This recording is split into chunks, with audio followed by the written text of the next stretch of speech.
Hello friends, चॅनलमध्ये पुन्हा एकदा तुमचं खूप खूप स्वागत. सो आणखी एका इंटरेस्टिंग अशा फिल्मचा ट्रेलर रिलीज झालाय आणि ऑफकोर्स मी त्याचा रिव्ह्यू घेऊन तुमच्या समोर आलोय. थंबनेल वरून तुम्हाला कळलंच असेल की मी कुठल्या फिल्म बद्दल बोलतोय.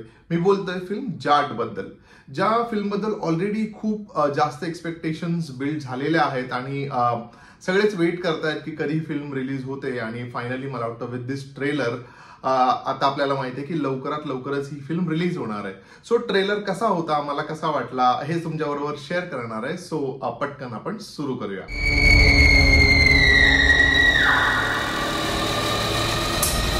सो आधी या फिल्मच्या हाय पॉइंट्स बद्दल बोलूया आणि नंतर बोलूया लो पॉइंट्स बद्दल. सो सगळ्यात आधी जो मला एकदम हाय पॉइंट वाटलाय तो हा डायलॉग आहे. तो आधी तुम्ही ऐका. ये 2.5 किलो के हाथ की ताकत पूरा नॉर्थ देख चुका है, अब साउथ देखेगा.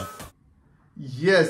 सो खूप इंटरेस्टिंग असं का वाटतं ना, हे जे छान कोलॅबोरेशन चाललंय ना, म्हणजे एक बॉलिवूड मधला हिरो आणि त्याला घेऊन आता साऊथ मधले जे डिरेक्टर्स आहेत ते येत आहेत आणि मग तो फिल्मचं जे एक्सपोजर ते suddenly it expand. So I think बाहुबलीने हे सुरुवात केली की पॅन इंडिया फिल्म्स बनवूया आणि सो दॅट प्रत्येक लँग्वेजमध्ये आणि प्रत्येक प्रकारचा जो ऑडियन्स आहे तो कन्झ्युम करेल आणि तो म्हणजे तिथपर्यंत ही फिल्म पोहोचेल. आणि तेच सनी देओल देखील इथे म्हणतोय की नॉर्थ मध्ये ऑलरेडी बघून झालंय, नाव साऊथ इंडस्ट्री विल एक्सपिरियन्स की सनी देओल काय आहे. And I found it very very interesting आणि मला हा डायलॉग खूप आवडलाय.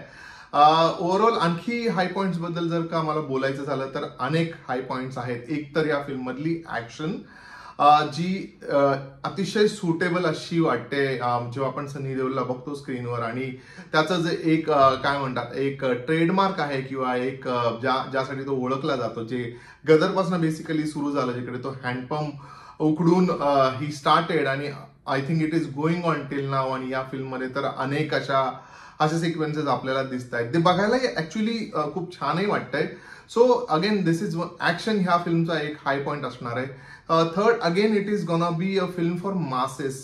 कारण जर का स्टोरी आपल्याला जी थोडीफार ट्रेलर मधनं दाखवली गेली आहे तेच आहे की एका समाजावर अत्याचार करणारा एक विलन आहे आणि त्यांनाच मदत करण्यासाठी येणारा एक लीडर, एक सेव्हियर असा एक येतो आणि त्याला एक पास्ट देखील आहे असं ट्रेलर मधनं दिसतंय. पण तो काय असणार आहे हे फिल्म बघितल्यानंतरच आपल्याला कळेल. बट जसं मी याच्या आधी सिकंदरचा रिव्ह्यू केला आणि सिमिलर प्लॉट आहे की एक पर्टिक्युलर समाज किंवा काही लोक यांच्यावर होणारा अत्याचार आणि त्यांना वाचवण्यासाठी येणारा एक मसीहा, एक सेव्हियर और whatever you want to call it.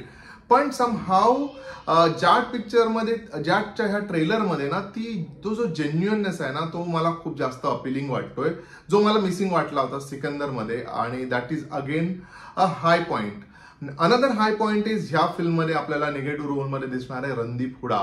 We already know ह्या ऍक्टरचं जे पोटेन्शियल आहे आणि त्याच्या अनेक भूमिका आपण पाहिल्यात आणि तो ज्या प्रकारे रोलमध्ये घुसतो आणि परफॉर्म करतो, त्यामुळे हे जे टसल असणार आहे सनी देओल आणि त्याच्यामध्ये हे ऑलरेडी म्हणजे ऐकूनच एवढं इंटरेस्टिंग वाटतंय. प्लस त्याचा look and the way he is appearing on the screen ते खूप जास्त इंटरेस्टिंग वाटतंय. पण त्यातच भर म्हणजे आत्ताच ऑलरेडी व्हायरल झालेला आणि सडनली ओव्हरनाईट पब्लिसिटी मिळालेला असं म्हणू शकतो किंवा जास्त लोक ज्याला ओळखायला लागले असा आपला कवी कलश विनीत कुमार सिंग हाही ह्या फिल्ममध्ये एका वेगळ्या रोलमध्ये दिसतोय. सो आता ऑलरेडी ह्या दोघांमध्ये काय टसल असणार आहे, त्यात विनीत कुमार सिंग पण आहे, त्यामुळे आणखी इंटरेस्टिंग म्हणजे आणखी इंटरेस्ट वाढलाय ना की काय असणार आहे, याचा अँगल काय असणार आहे. बरं ते काय नाही, त्यात आपले मराठीतले गाजलेले ज्यांनी अॅनिमल फिल्म मधनं तर म्हणजे सगळीकडे काय म्हणतात त्यांना, सगळीकडे ते ओळखू लागलेत, सगळा हिंदी ऑडियन्स ओळखायला लागलाय, साऊथ मध्ये ओळखायला लागलेत, असे आपले लाडके उपेंद्र लिमये तेही दिसत आहेत. तर मला वाटतं there are multiple factors in this film ज्यामुळे ही फिल्म ना इंटरेस्टिंग असणार आहे, बघायला मजा येणार आहे. फिल्मचं टेकिंग चांगलं आहे, ऍक्शन चांगलं आहे, त्यामुळे ना मला ओव्हरऑल ह्या फिल्मकडनं जरा जास्त होप्स आहेत. आणि for some reason if Sikandar doesn't work तर मला वाटतं 10 दिवसातच ही फिल्म आपल्याला बघायला मिळणार आहे. त्यामुळे एक प्रकारे ना सिकंदर वरती याचा एक प्रेशर देखील असणार आहे, बिकॉज सिमिलर प्लॉटवर असणाऱ्या दोन्ही फिल्म्स आहेत. पण ही जास्त मला प्रॉमिसिंग वाटते, जाट ही फिल्म मला जास्त प्रॉमिसिंग वाटते. So I am equally excited की जेव्हा ही फिल्म रिलीज होईल तर रिव्ह्यू करण्यासाठी आणि बघण्यासाठी की एक्झॅक्टली काय तो साऊथ इंडियन टच दिलाय आणि कसं सनी देओल जे ऑलरेडी बॉलिवूडमध्ये एवढं नावाजलेलं एक ऍक्टर आहे, त्याला कसे ते जस्टिफाय करतायत आणि काय त्याला कसं युटिलाइज करतायत. त्यामुळे हे बघणं एक अतिशय इंटरेस्टिंग असणार आहे. I am very very excited. आता लो पॉइंट्स बद्दल ऍक्च्युली ना खूप जास्त लो पॉइंट्स मला तरी नाही वाटले बघताना. एक जे वाटलंय की जेवढं यामध्ये ऍक्शन दाखवलंय आणि जसं मी सुरुवातीला म्हटलंय की Sunny Deol is known for his typical action style.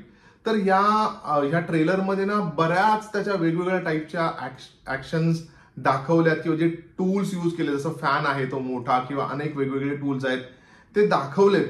पण आय होप की याच्या व्यतिरिक्तही फिल्ममध्ये बघण्यासाठी ऑडियन्सला काही उरलं असावं, नाहीतर मग तो एक हिरमोटबाई होऊ शकतो की सगळं ट्रेलरमध्येच दिसलं आणि ऍक्च्युअल फिल्ममध्ये काही नाही दिसलं. सो अगेन आपल्याला फिल्म बघितल्यानंतर ते कळेलच.